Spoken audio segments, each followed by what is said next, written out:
आज के सेक्शन में हम लोग ये समझने की कोशिश करते हैं कि what exactly digestion is. So it is basically the breakdown of the food into simple substances. यानी मैंने एक रोटी खाई तो रोटी क्या है, कॉम्प्लेक्स सब्सटेंस है और मेरी बॉडी उसको सिंपल मॉलिक्यूल्स में कन्वर्ट करेगी, क्योंकि मैंने जो रोटी खाई थी वो कार्बोहाइड्रेट था जिसको तोड़ के मेरी बॉडी ने ग्लूकोज बनाने की कोशिश की। तो आपने आपके कार्बोहाइड्रेट को डायरेक्टली क्यों डाइजेस्ट नहीं किया, क्योंकि वो बहुत बड़ा मॉलिक्यूल है। आपने उसको किस में कन्वर्ट किया, ग्लूकोज में। ग्लूकोज एक स्मॉलर मॉलिक्यूल है तो वो इजीली एब्जॉर्ब हो जाएगा। Understanding. And so when you talk about the digestive system के बहुत सारे कंपोनेंट्स होते हैं।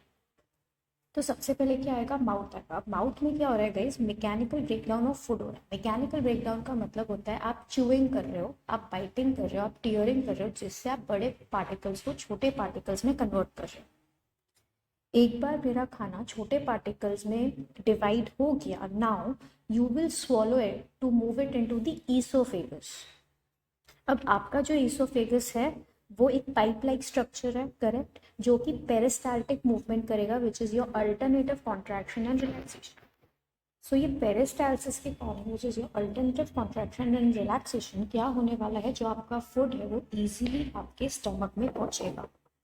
यानी हम ये कह सकते हैं कि oesophagus has no role to play in digestion, it is only a transporting section of your digestive system.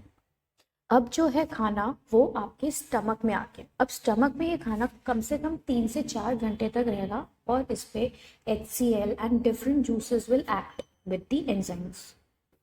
Stomach में पार्शियल डाइजेशन ऑफ प्रोटीन होता है, which is a very very important thing to happen, क्योंकि protein is the most difficult substance to get broken down into.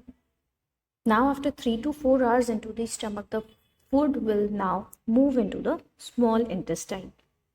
अब ये है सबसे ज़्यादा important site. जितना भी डाइजेशन हमारे बॉडी में बचा हुआ है वो सारा की सारा यहाँ पे कंप्लीट होने वाला है। यानी जो मैक्सिमम मेहनत हुई है वो कहाँ हुई है, स्मॉल इंटेस्टाइन में। तो स्मॉल इंटेस्टाइन बोलेगा सारा इंपॉर्टेंट न्यूट्रिटिव चीज़ें भी मैं ही एब्जॉर्ब करूँगा।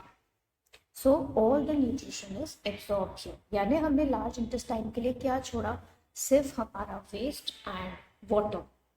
सो हमारी जो लार्ज इंटेस्टाइन है वो क्या करेगी, वाटर को एब्जॉर्ब करेगी, इलेक्ट्रोलाइट को एब्जॉर्ब करेगी, करेक्ट, और सिर्फ फीकल मैटर को बचाएगी और साथ में थोड़ा सा वाटर। तो अब हमारा जितना भी वेस्ट है it will directly go into the rectum for the storage purpose and will get removed out through anus. So I can say कि जो भी डिफिकेशन हो रहा है, that is removal of the faecal matter, your solid waste will occur using anus. So with this I hope कि basic digestive system क्या होता है and digestion क्या होता है is clear for you guys.